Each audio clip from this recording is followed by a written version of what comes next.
Olá pessoal, tudo bem? Bem-vindo a mais um papo. E no papo de hoje a gente vai falar sobre tecnologia, esse papo tão recorrente aqui no canal.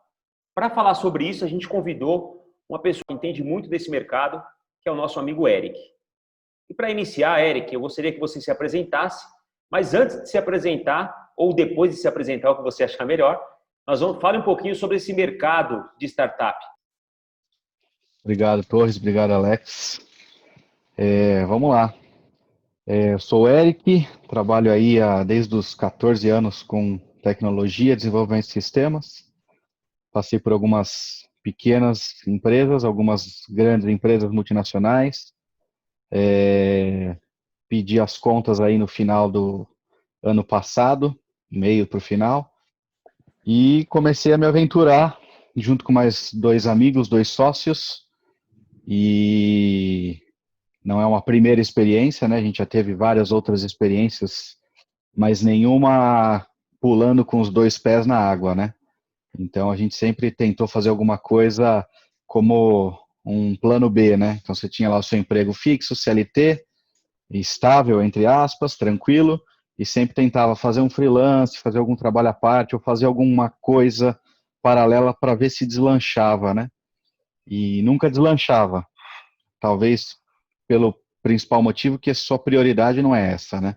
Então, quando você está fazendo uma outra coisa que é a sua fonte principal de renda, se você tiver que deixar alguma coisa de lado, você vai deixar esse seu projeto e não a sua fonte principal de renda. E acho que esse é o grande primeiro passo aí, né? Você se estruturar, tanto com planejamento financeiro, estratégia, e você entrar com os dois pés, né? Então é você saber onde você quer chegar, estudar bem onde que você vai, o mercado que você vai estar inserido, o Tan San Song que fala, né, que é o tamanho do mercado total, o tamanho do mercado atingível e o tamanho do mercado que você realmente pode conquistar. E você trabalhar em cima disso. Então, você focar 100% da sua atenção, da sua energia nesse projeto. Pode ser uma startup, pode ser uma empresa, qualquer coisa. Né? Acho que o foco da startup é você ter algo, muitas vezes, que envolve tecnologia, mas algo que possa ser escalável rapidamente, né? De uma maneira rápida, de uma maneira direta. Então, muitas das startups são SaaS, né? Que é software como serviço. A exemplo, os streamings, Netflix, o Uber, que apesar de você ter um motorista na rua, a plataforma que conecta todo mundo é um serviço, um software que roda como um serviço, e todas essas outras, esses grandes unicórnios, essas startups grandes, a grande maioria são serviços que rodam em nuvem porque a escalabilidade é muito fácil, né? Você só coloca dinheiro. Então, você investe em marketing, quando você tem um motor bem estruturado, você investe em marketing, você investe em infraestrutura e você consegue atender de 10 usuários a 10 mil, 10 milhões de usuários, só injetando mais recursos. Você não precisa crescer pessoal, você não precisa crescer uma estrutura física para que você consiga acompanhar.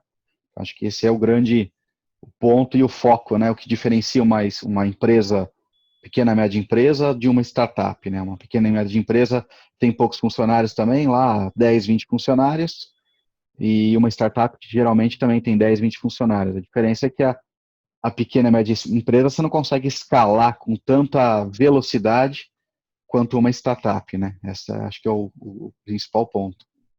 A limitação da startup é muito difícil, teoricamente, né, de você chegar numa limitação. Né? A limitação seria o mercado, né, o mercado todo. Né? Mas Exatamente. E é daí que vem todos esses grandes investimentos, né? Se você pegar uma empresa tradicional, pequena, média empresa, o investimento que ela faz, geralmente ela toma um empréstimo bancário para investir em aumento de produção. Então, pô, eu vou investir, vou comprar uma máquina cara, fazer um capex e vou depreciar essa máquina, mas ao longo do tempo eu tenho o retorno do investimento. Então, eu tô pegando uma grana que eu não tenho, mas eu tenho um retorno certo ali, porque eu vou aumentar a capacidade de produção, vou conseguir produzir mais produtos. Só que você tem que ter parte física, você tem que ter a compra, você tem que ter operacional, recursos humanos, A startup já é diferente, né? A startup você investe em marketing, divulga mais, coloca uma puta grana, contrata desenvolvedor, analista, a parte de desenvolvimento mesmo. E essa parte de desenvolvimento não cresce proporcionalmente ao volume, né? Então Sim, você pode ter muito mais usuários entrando na plataforma sem que você tenha que crescer o pessoal. sim. Então basta você injetar bastante dinheiro, tendo um motor bem construído, que você consegue escalar, né? Daí que vem esses investimentos de venture capital, rounds A, B, C, D e tudo mais, para Qual é a você área de conseguir crescer atuação? numa velocidade rápida. Qual é a área de atuação da sua startup? Diretamente. Diretamente, ela é um SaaS, né, um software como serviço para locadora de veículos. Então, Legal. ela pode ser considerada um ERP, porque a gente tem muitas funções de um ERP embutidas dentro da plataforma, mas ela é bem focada a todos os processos que uma locadora de veículos tem. Toda a parte de gerenciamento, desde a compra do veículo lá da montadora, toda a parte de manutenção e gerenciamento da frota, até a parte que a gente chama de desmobilização, que é você pegar o carro de volta, dar um trato no carro e você botar esse carro para venda, né? Então todos os intermediários aí, tudo que faz parte desse ecossistema, a gente controla e traz para dentro do software que chama Blue Fleet. Legal. Legal. Eu ouço muito falar, tá no hype, né? Startup, essa coisa descolada, a galera aí trabalhar de bermuda, levar cachorro, né? Tem todo um folclore aí em volta disso. Mas eu sei que o dia a dia assim, a empresa precisa faturar para você pagar suas contas e, enfim, ter um retorno. Quais são os principais desafios que você encontra como startupeiro e, assim, como você se prepara para isso? Tipo, você estuda, tipo, se você estuda, o que você indica, o que você consome, portais, enfim, o que você recomenda? Acho que o principal é a tecnologia, né? Você tem que, geralmente quando você fala de startup, você já pensa em algo tecnológico, né? Então você tem que trazer tudo que é novo, mais recente para dentro da tua empresa, da sua startup. Então eu estou constantemente, eu e meus sócios, estudando e sempre trazendo coisa nova para que você também consiga ficar à frente dos seus possíveis e atuais concorrentes, né? Então, toda empresa, toda ideia tem concorrente, não tem como falar que não tem, sempre tem. Pode ser uma partezinha ou pode ser tudo, mas sempre tem alguém que já teve a tua mesma ideia. Então, esse negócio de esconder a ideia, não falar para ninguém porque é uma ideia milionária, Isso é a mito, ideia não isso é vale mito. nada, né? O que vale é a ideia executada, né? E é, eu acho que é isso aí. Você ter,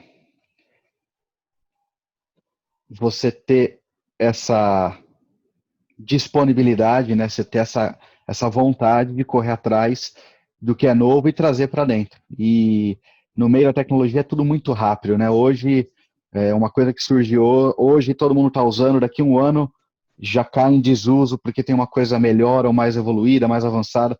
Então você tem que estar em constante mudança, constante aprendizado, e a gente tenta fazer isso muito em tudo que a gente roda, tanto na parte que o cliente vê, que o cliente sente, quanto na parte de trás, né? A nossa organização, infraestrutura, tudo que roda por trás, a gente tenta usar tudo que o aprendizado e as ferramentas que a gente teve nas grandes empresas, nas multinacionais, né?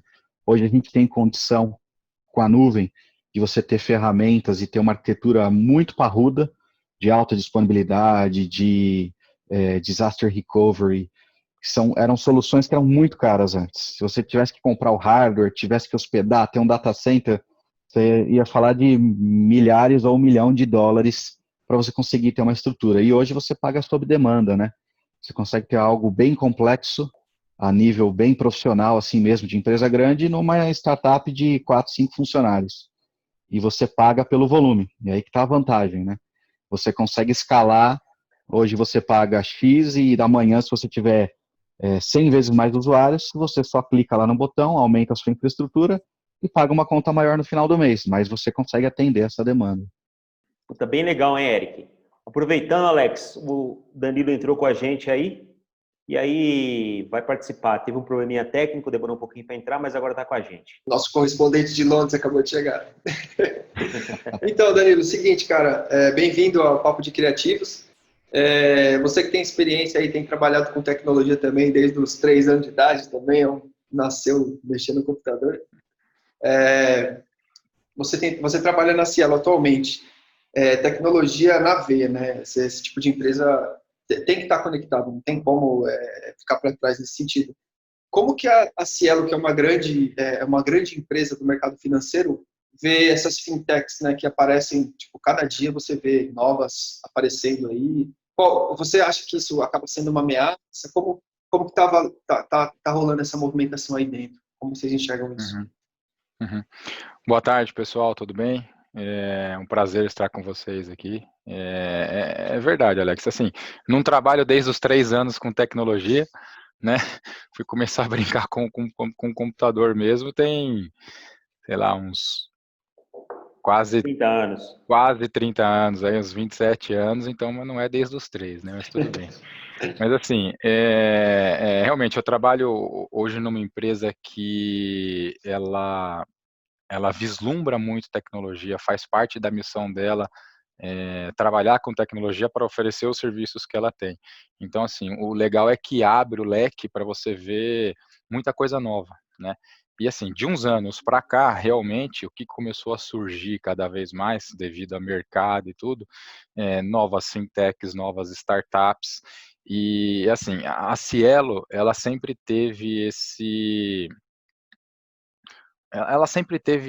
feeling de já começar a ver esse lado. Então, só que por ser já uma empresa grande, por seguir já muitos processos, você vê que você tem que começar faseado, né? Então, de alguns anos para cá, houve algumas mudanças em RH, né? Então, mudanças para ter uma nova forma do colaborador atuar dentro da empresa, contratar pessoas com um mindset já diferente, né? Então você vê que de alguns anos para cá eles vêm trabalhando em fases, né? Porque sabem que essas novas empresas, né, que atuam até, eu não vou dizer com mais tecnologia, mas talvez de uma forma um pouco mais rápida, mais ágil, né, com esses novos elementos que a gente tem aí no dia a dia, então eles vêm aos poucos trazendo todo esse know-how, né? Então contrata pessoas que já conhecem isso, mudam um pouco o mindset, tentam mudar aos poucos a cultura dos funcionários que já estão há mais anos na empresa, né? Para chegar num ponto que aí você já alia a base grande de conhecimento do mercado que a empresa tem com essas novidades que acabam surgindo. Então, assim, ela vê como uma ameaça? Depende, sim e não. Então, eu vejo que grandes empresas, não só como o Cielo, mas outras empresas grandes que atuam aí com tecnologia, elas vêm, na verdade, não como uma ameaça, mas como uma oportunidade de se manter grande, se manter líder, se manter atual com todo essas novas siglas que surgem a cada dia e tudo mais. Então, não é muito uma ameaça, mas assim é uma oportunidade para aprender com eles e aplicar, né? Porque a experiência, esses momentos, por exemplo, que a gente está vivendo de crise, então você tem assim muitas empresas que nunca passaram por esses momentos de crise, né? Então você pega uma empresa que já com um tempo de casa maior, ela já sabe como lidar em alguns momentos, ela já tem outras alternativas que eles já passaram por isso, já tem a experiência, então eles acabam associando a experiência de fatos acontecidos anteriores com as novidades que eles estão aprendendo e trazendo nisso daí. Então, eles não veem muito como uma ameaça não, cara, eles veem mais como uma oportunidade de agregar valor e de se manter forte, grande no mercado, entendeu? Então É eles têm muito isso. uma oportunidade para eles atacarem também, né?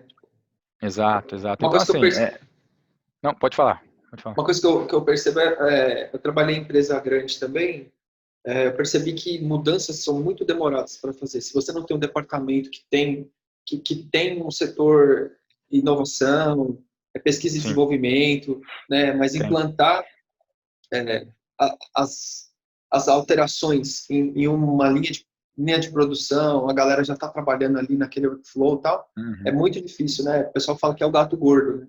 O difícil de se mexer.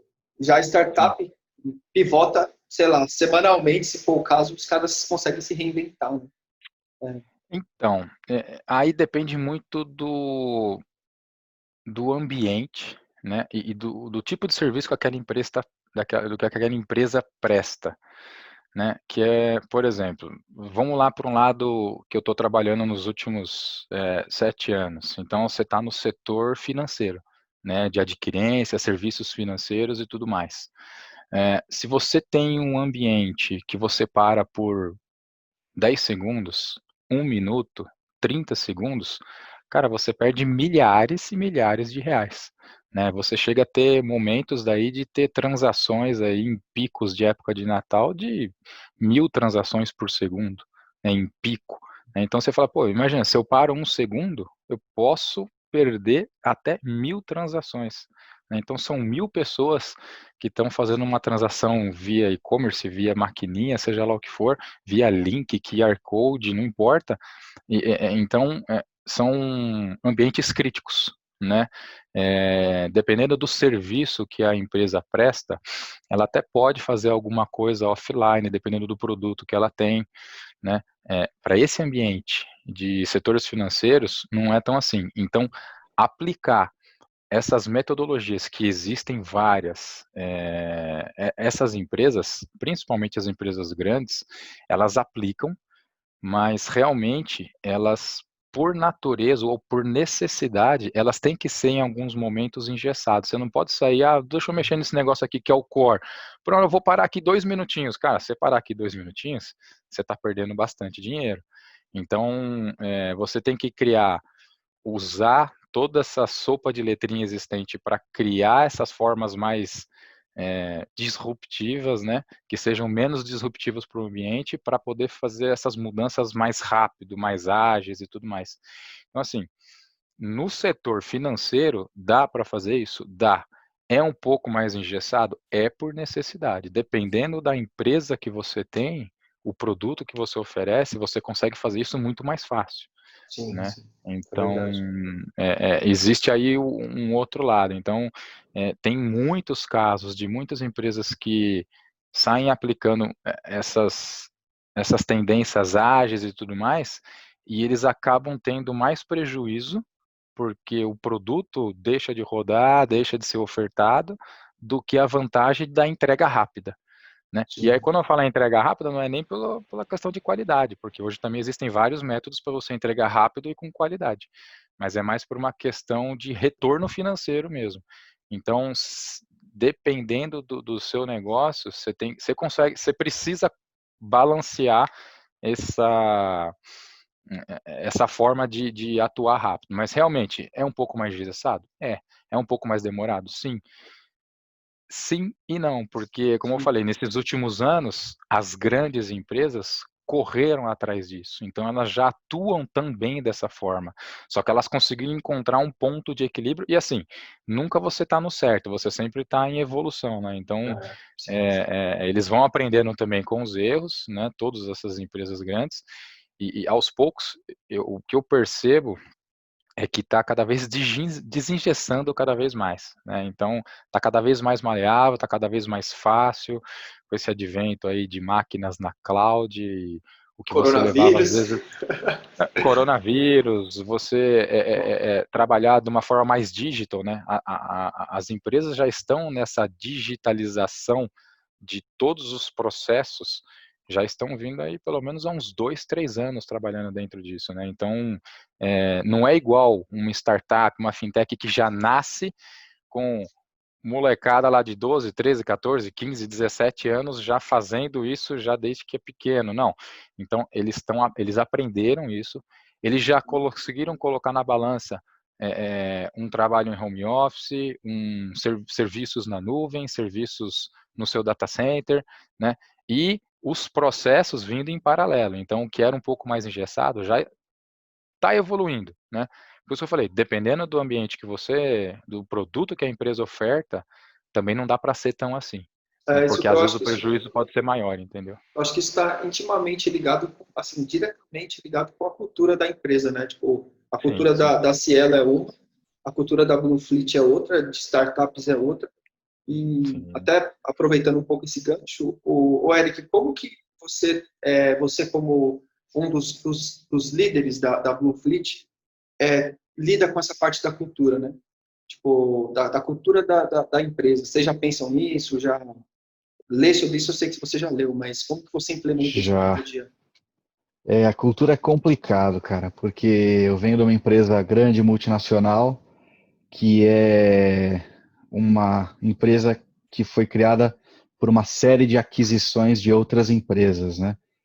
Então, isso trouxe a cultura antiga da empresa, que tem mais de 50 anos, que é muito difícil de mudar, e aí você agrega a cultura de diversas outras empresas, 10, 20 empresas que foram sendo adquiridas e incorporadas dentro dessa outra grande empresa. E você vê o esforço que a empresa faz para tentar mudar a cultura e não consegue, porque é um negócio que está enraizado, né? Então isso a gente pensa e discute muito, porque hoje a gente está crescendo, a gente é pequeno ainda, mas a cultura vem de agora, né? É agora que a gente está construindo a nossa cultura, nosso futuro. Então, o que eu fizer de bom e o que fizer de ruim, isso vai ser incorporado na cultura da empresa e não vai ter como mudar. É muito difícil mudar, né? Tem até um experimento que todo mundo fala que fizeram, eles pegam uns macacos, colocam numa jaula e põem uma banana, quando o macaco vai encostar na banana, ele toma um choque, e aí ele afasta.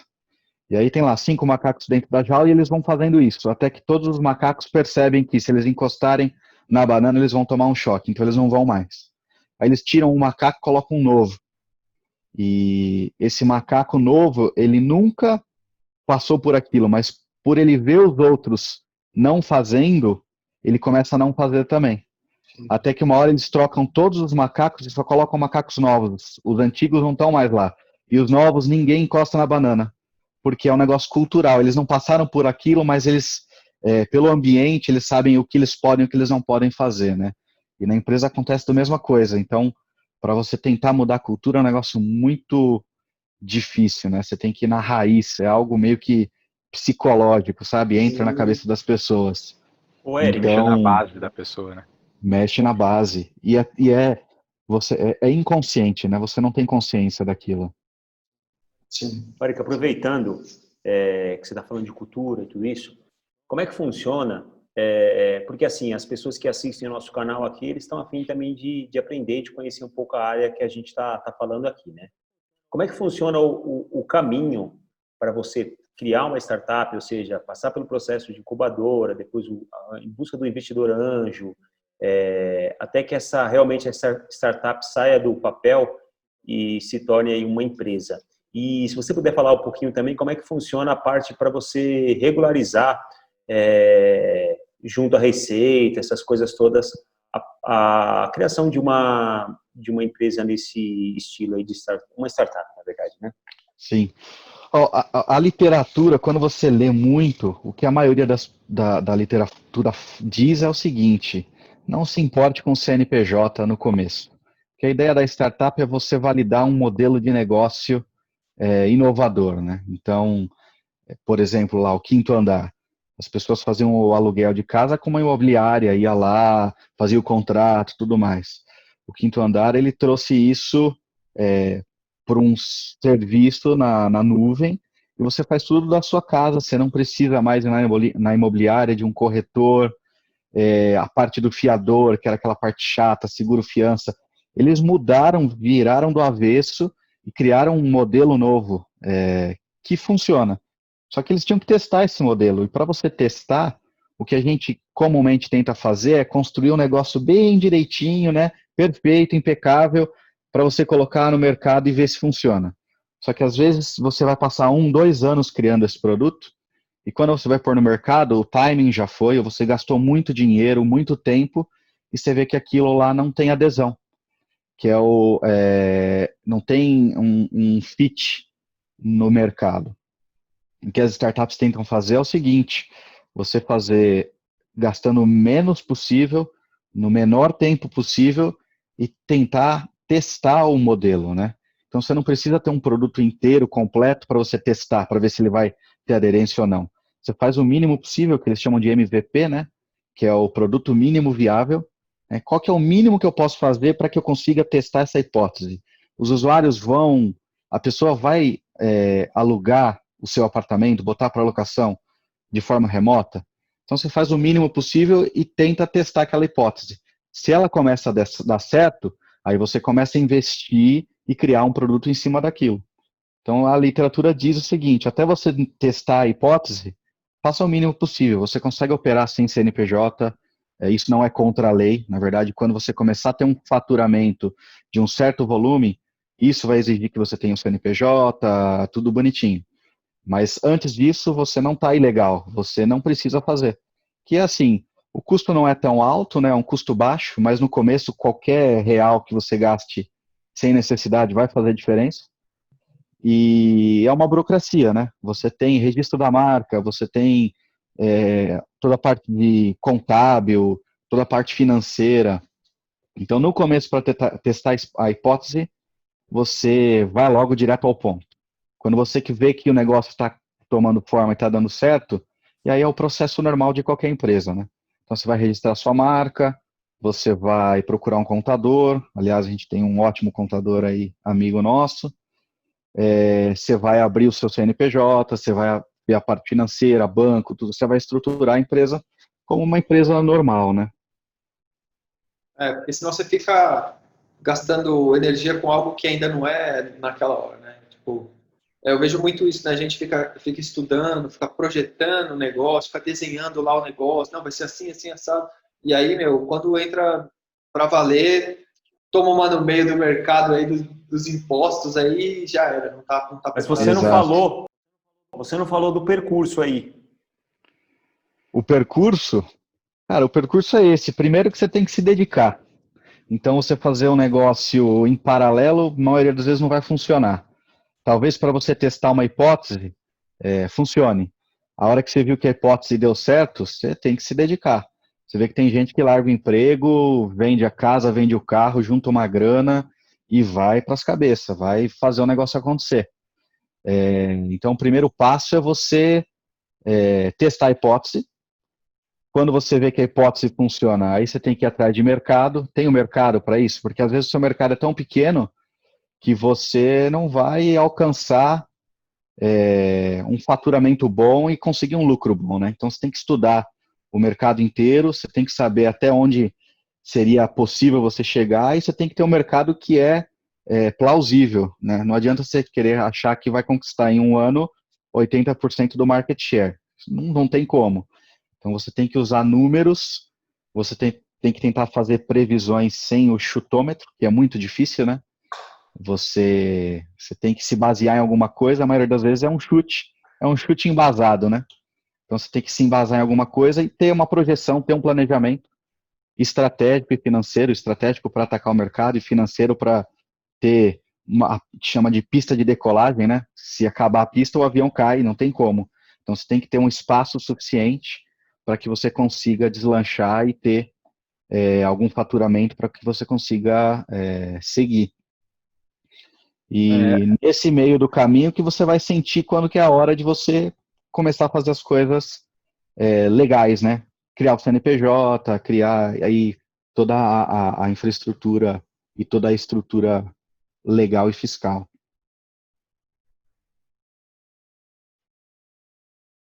Você alguma coisa, Danilo? Você falou alguma coisa? não, eu ia comentar que esse conceito aí que o Eric estava dando aí, bacana mesmo, na hora da criação, do começo, o processo, mas eu vejo também que em startups é muito usado também isso no dia a dia delas, né? Então, pega, faz o negócio sem medo de errar, sem medo de dar problema, errou, faz de novo, vamos fazer uma mudança aqui com um avião no ar, né, eles têm muitas metodologias e conceitos para fazer isso dessa forma mais ágil, né? Eu vejo que numa startup também é até mais fácil, porque você está começando, né? Você está iniciando, é um produto novo que você está criando, está gerindo, então às vezes você tem até um certo limite de falhas, né? Então, pensa agora numa empresa que já está no mercado há alguns anos.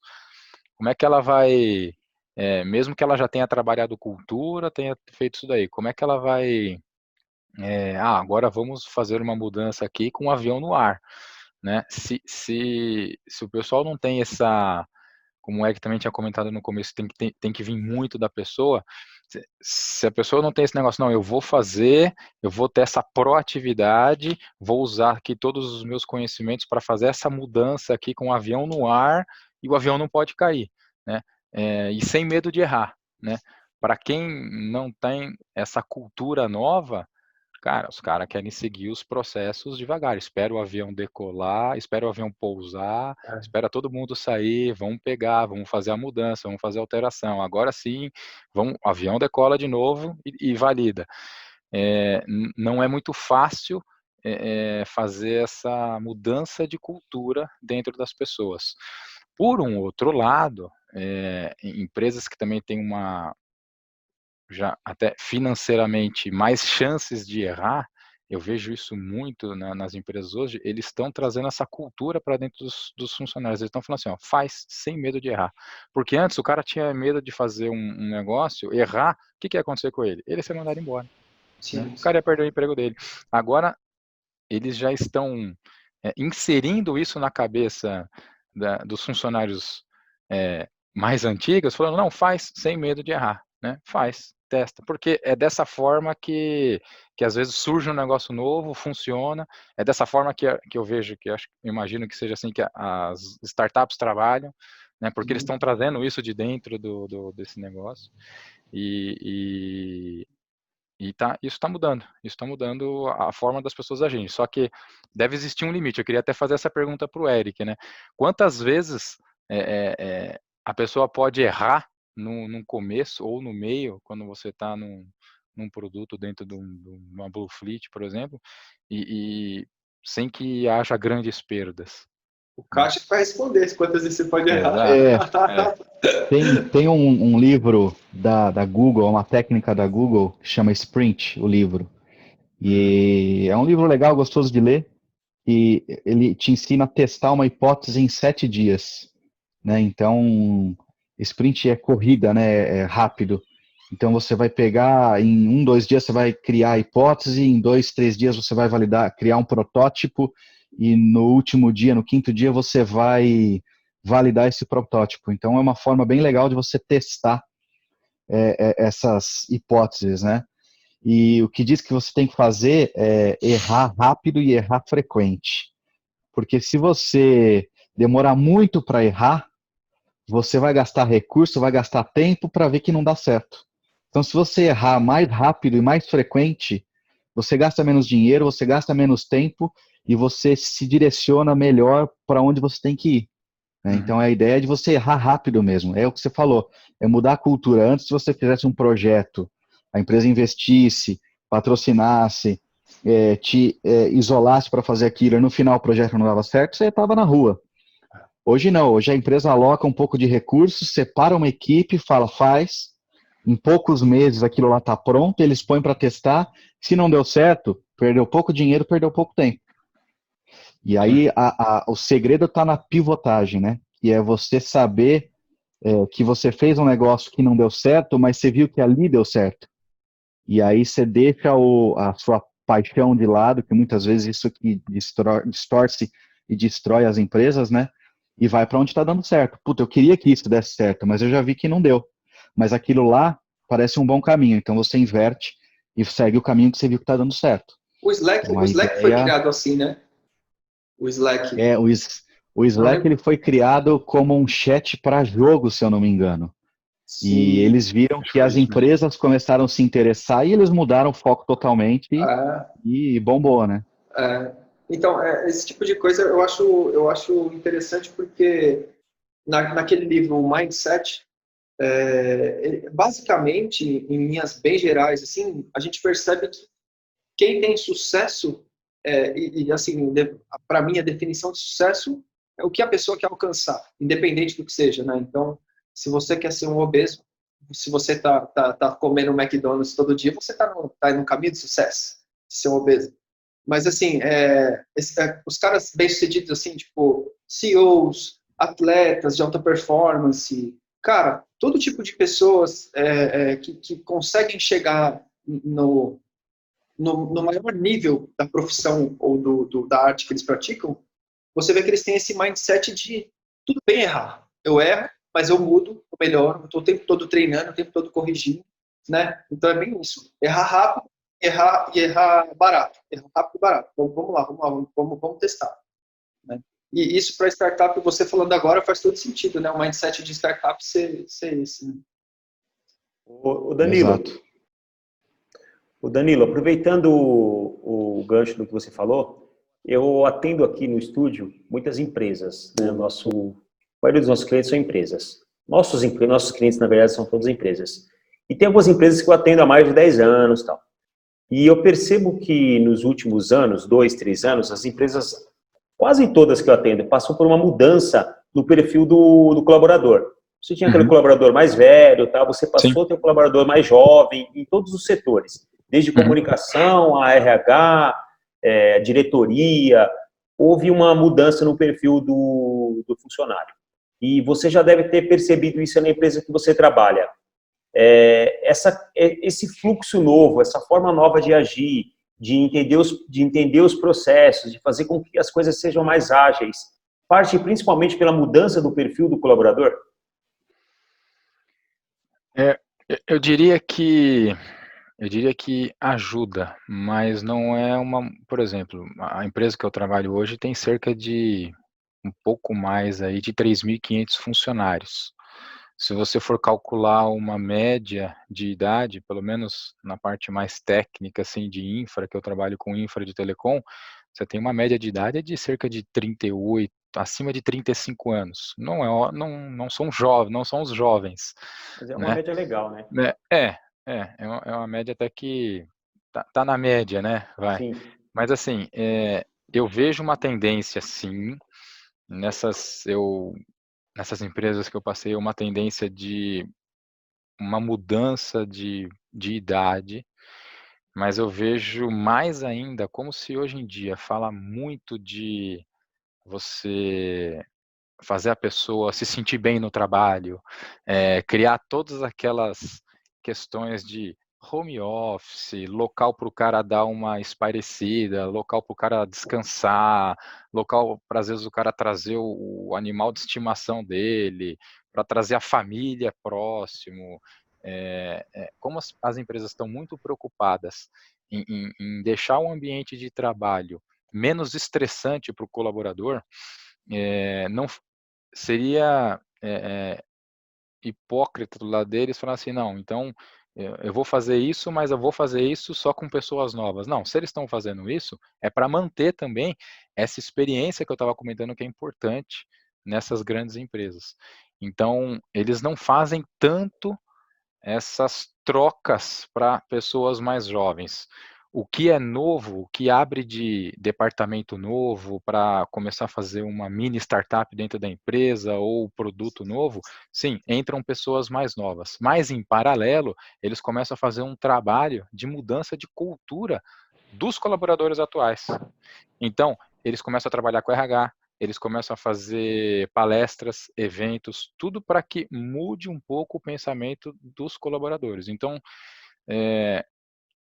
então o foco não é muito trocar a pessoa para pessoas que têm uma mente mais aberta. É sim, trazer algo. É igual aqueles times de futebol que o cara coloca o mais novo, que é o moleque que corre para caramba, que é o driblador, não sei o quê, né? Mas é sempre bom manter o cara mais experiente, que na hora de uma pressão o cara vai saber lidar com a pressão. Então tem aquele cara lá que é o xerifão, tem aquele cara lá que é o que comanda o meio de campo, mas todo o resto, coloca a molecada para correr, coloca a molecada para fazer as coisas, entendeu? Então não é que a molecada vai trabalhar para os mais velhos, mas assim, é um equilíbrio. Então eu estou percebendo isso, que as empresas estão fazendo isso. Então eles não estão se desfazendo dos seus funcionários, pelo menos os que atendem o mínimo, né? Então, que passam por todos os processos lá de avaliação e tudo mais e consigam ser efetivos, né? Então, quem consegue se atualizar, claro, óbvio, então eles mantêm e eles vêm com um trabalho de mudança de cultura e aí traz junto alguns jovens a mais para talvez dar aquele start, aquela garra que o pessoal vem, que o pessoal traz de novidade, né? E aí vira esse mix, entendeu? Então, não está vendo muita troca de pessoas, é mais uma transformação mesmo que eles estão trabalhando, entendeu? Eu atendo uma empresa de tecnologia, né? Era uma startup e eles têm um método muito interessante na contratação dos seus funcionários. Eles contratam, na maioria, pessoas que estão na média de 45, 50, 55 anos, porque o que ele diz? Que esse cara, dificilmente ele vai ser assediado por uma outra empresa, Também. e mesmo que ele seja assediado, dificilmente ele vai trocar a empresa, porque ele sabe que o mercado é um pouco cruel com as pessoas que passaram de 50 anos, 55 anos. Então, assim, essa empresa resgata esse cara, porque sabe que ele é talvez a última experiência profissional dele antes da aposentadoria, então ele vai querer continuar nessa empresa e principalmente ele não vai sofrer assédio, porque vocês que são da área de tecnologia sabem que todo dia você sofre um assédio, você recebe convites para ir para outras empresas. Então, ele trabalha exatamente nesse ponto, para não perder funcionários. Ele tem, na sua maioria, logicamente, ele tem os talentos, né? As pessoas, esses talentos que acabam saindo, mas ele busca as pessoas que já trabalharam em outros locais. Por exemplo, e até tem uma experiência bem legal dentro da empresa também, que o CEO da empresa, ele tem uns 36, 38 anos. E um dos funcionários dele foi chefe dele na primeira empresa que ele foi estagiário, quando ele tinha entre 16 e 18 anos. E aí esse cara perdeu o emprego e ele trouxe ele para trabalhar na empresa. Ele tinha 60 e poucos anos, 65 anos, e estava trabalhando numa empresa de tecnologia na área de RH. E assim, ele foi buscar. Então, o perfil deles é todo esse. Então, acho que é um modelo bastante interessante. E uma esperança também, né, para quem saiu do mercado e tem dificuldade para se recolocar. Existem essas empresas. E o interessante das empresas de tecnologia, das startups, que vem com uma mudança, com um modelo diferente de fluxo do negócio, ele acaba dando essas oportunidades, né? É uma visão de diferente, né? Mas que faz sentido, eu falei, depende de como que tá a visão dos CIOs aí de RH de cada uma das empresas, né? Então, assim, realmente tem de tudo.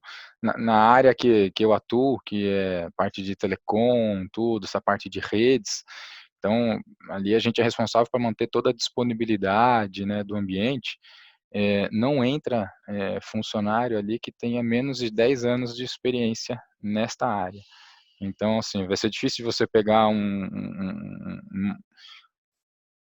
profissional recém-saído de uma faculdade, né? Se o cara não tem comprovado ali 10 anos de experiência nessa área, ele não entra no time de telecom ali, né? Então, assim, por quê? Porque é um ambiente crítico, né? Então, mas esse mix, por isso que é importante, né? Então tem áreas que é o contrário. Tem áreas que só entram pessoas com outro tipo de pensamento. Então também está havendo uma transformação não só nessa empresa, mas em várias de RH, de contratar de uma forma diferente, né? Então, mas eu acho que se a gente for ver todas as empresas aí no Brasil, em São Paulo, com certeza tem de todos os tipos, né? Então, mas eu vejo que é uma tendência trabalhar nessa forma um pouco mais equilibrada, né? Legal. Pô, velho, isso aqui é uma baita de uma desculpa pra gente aprender, né? Caraca, da hora. Muito, muito bom. Sou pago para aprender. Né, e você tá falando, sou pago para aprender, mas assim, a gente, imagina os mais velhos, todo mundo que tá no vídeo aqui, todo mundo é um pouco mais velho. Cara, a gente, não importa a área que a gente trabalha, se você não tá continuando se atualizando, vai chegar uma hora que você vai ficar fora desse mix, né? Você fica só estagnado naquilo, nem no mix, que é o que eu vejo que as empresas estão equilibrando hoje, estão buscando esse equilíbrio hoje, você vai ficar fora disso.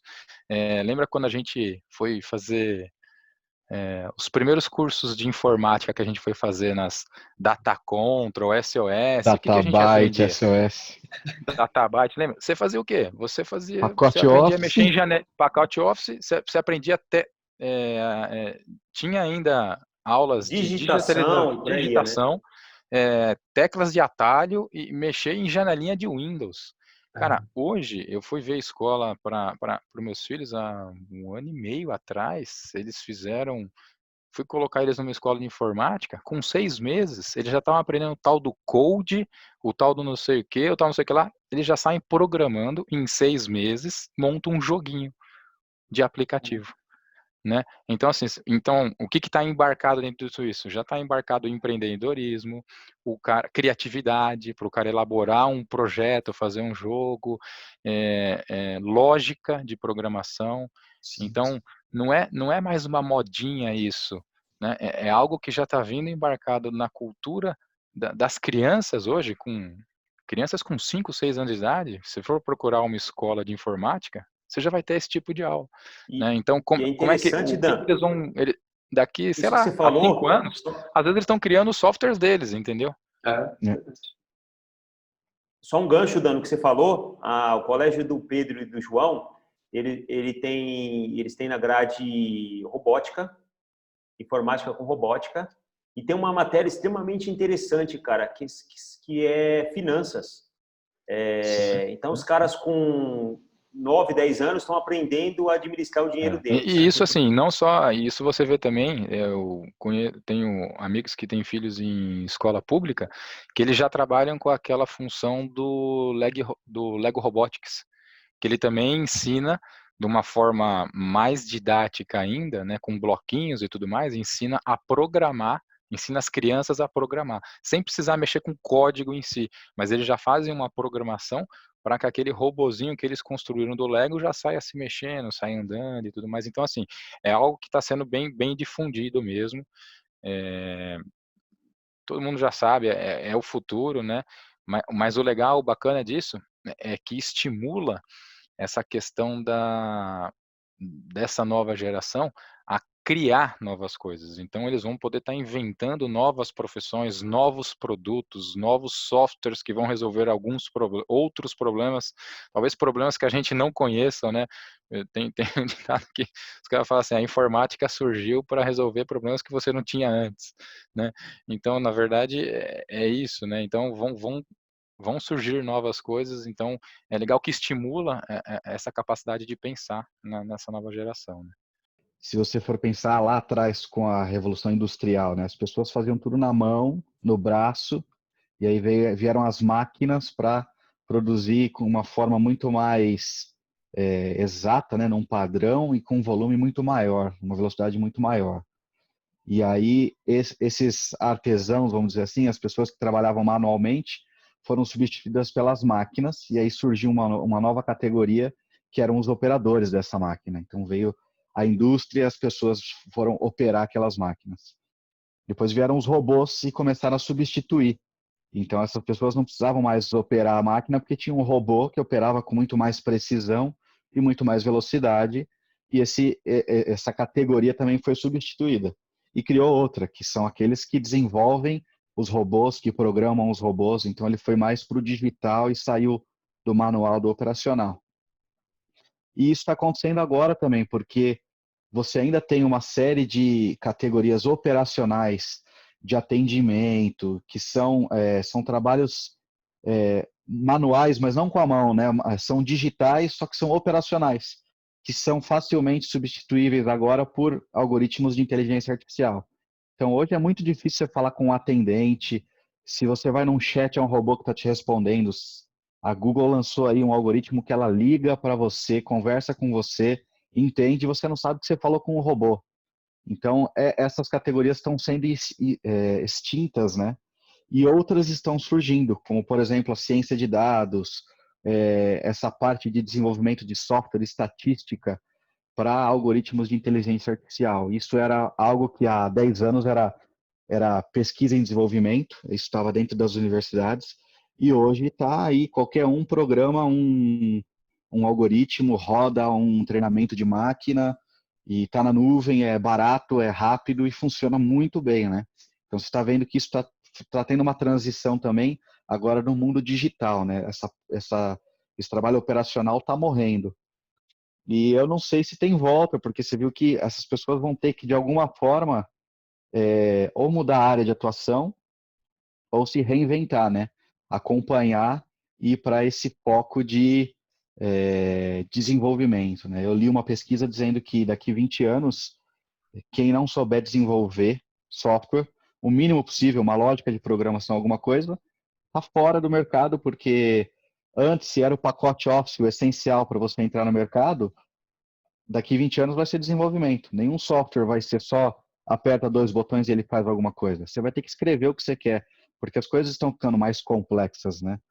Então, isso é É isso aí. essencial. Pode ver que as escolas estão por aí, né? Está tendo robótica, está tendo desenvolvimento Sim, de software, isso aí. estatística, matemática vai pegar muito agora, porque também é foco disso. Espero que isso traga mais pesquisa e desenvolvimento para o Brasil, né? Que a gente é muito bom e tem pouco no Brasil, né? Uhum. E eu acho que o caminho é esse. Não, Infelizmente, eu acho que é a evolução, é o que acontece, não tem como.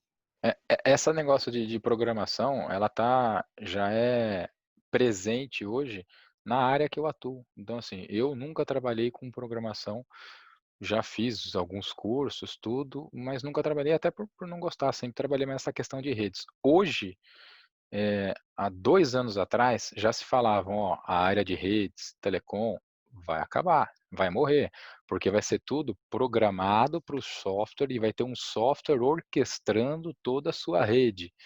A gente já está sabendo disso há quase 3 anos atrás. Hoje isso já é presente. Tem muitas empresas que estão mandando embora técnicos de 10, 15, 20 anos de experiência na área de telecom de redes, estão contratando pessoas um pouco mais novas, que tenham um conhecimento em redes, mas que também têm programação. Porque você vai ter que programar agora, você não vai só configurar e criar a sua rede, você vai programar junto com elementos e conceitos de inteligência artificial, tudo para que ela se orquestre sozinha. Né, que ela se Uhum. resolva com os seus problemas. Só que você precisa programar. Então, a função do programador precisa existir dentro disso. Eu acho que sem brincadeira, eu não dou 5 anos para que você, hoje, o meu trabalho, você entra numa telinha preta e sai configurando os equipamentos de rede. Você não vai ter mais isso. Você vai criar um software que vai ter uma inteligência sobre isso, gráfico, né? Isso já existe hoje, tá?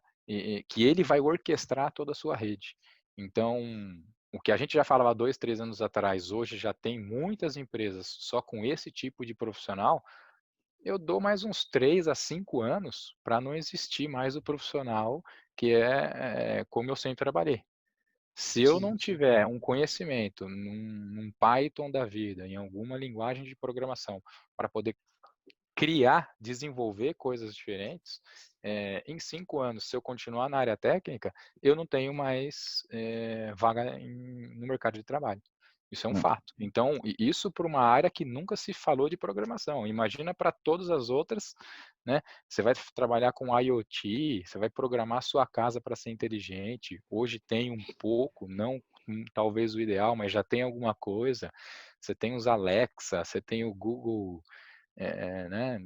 Meu, você tem, então assim, é uma tendência, é uma tendência. E até para áreas que nunca pensou como isso, como a área que eu atuo hoje, cara, é inevitável, Você vê, né, inevitável. que É, esse conceito da startup de falhar e pivotar, e errar rápido e continuar prosseguindo, você pode estender para tudo, né? Até você que trabalha numa grande empresa, se ela é multinacional, né? Não sei se ela é brasileira, não sei, Não, não, não, a tela é nacional, nacional, mas assim, nacional. uma baita empresa, 3.500 Sim, sim, funcionários e, cara, sim. então assim, serve para tudo.